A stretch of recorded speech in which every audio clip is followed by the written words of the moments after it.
नमस्कार मित्रांनो, तुमचे सर्वांचे आपल्या उत्तम साहित्य या यूट्यूब चॅनेलवर स्वागत आहे।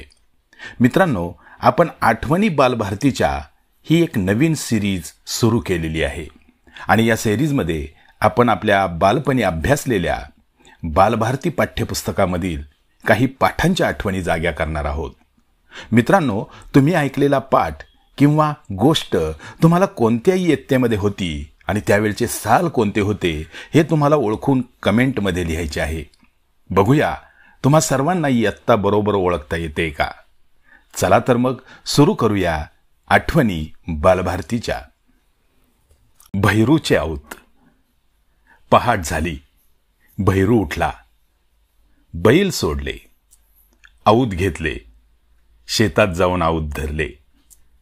दुपार झाली, औत सोडले, बैलांना वैरण घातली, बैलांना पाणी पाजले।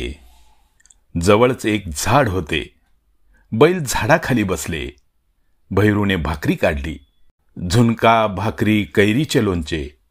भैरू झाडाखाली बसला, आवडीने जेवला, भैरूने परत औत धरले। दिवस मावळला, औत सोडले, औत घेऊन तो घरी गेला।